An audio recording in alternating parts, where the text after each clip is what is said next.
ભાવનગર શહેર નજીક આવેલા તકડી ખાતે યુવકને માર મારતા હોસ્પિટલ ખસેડાયો. ઈજાગ્રસ્ત યુવકે પ્રતિક્રિયા આપી.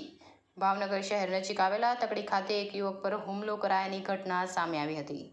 તકડી નજીક યુવક પર હુમલો કરાયો હોવાનો આક્ષેપ ઈજાગ્રસ્ત દ્વારા કરવામાં આવ્યો હતો. જે ઘટનાને લઈને ઈજાગ્રસ્તને સારવાર માટે હોસ્પિટલ ખસેડાયો હતો.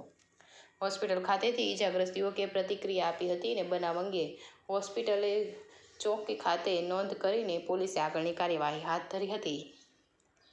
રિપોર્ટર ફિરોઝ મલેક, ભાવનગર.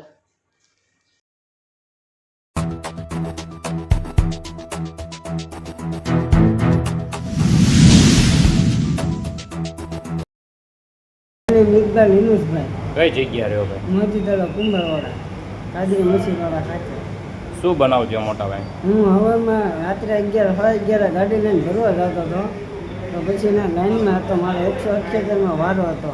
પછી 2 નંબરની ગેટ વટીને કાંટે પગવા ગયો ને, તો હું ઘરે ખુઈ ગયો, નટ પડી ગયો ને, નટ પડી ગયો એટલે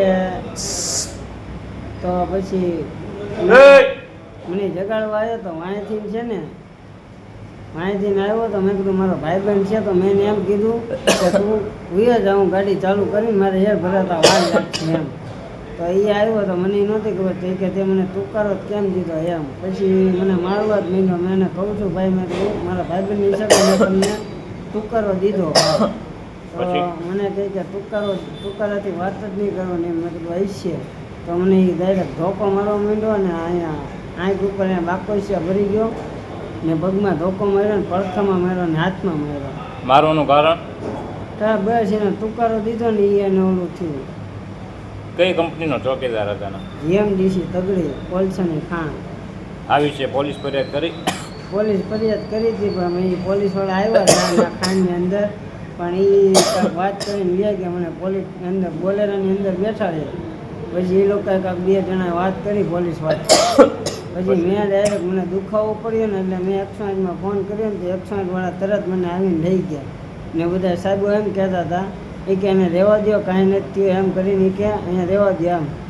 પછી બધું કર્યું ને તો પોલીસવાળાએ કાંઈ ન બોલ્યા ને મને જવા દીધો. પહેલાં મેં પોલીસવાળાને જ ફોન કર્યો હતો કે તમે અહીંયા આવો, મારે માથાકૂટ થઈશ ને મને માર્યો. તો એ આવ્યા, આવીને મને એની ગાડીમાં બેસાડ્યો ને પછી એ પોલીસવાળા કાંઈ વાત કરી સિક્યુરિટીવાળા બરાબર. તો પછી એ વૈયા ગયા ને મને હું 108 બોલાવીને મેં કીધું 108માં મને બેસાડીને મને વૈયા ગયા. મને બહુ દુખતું હતું એટલે.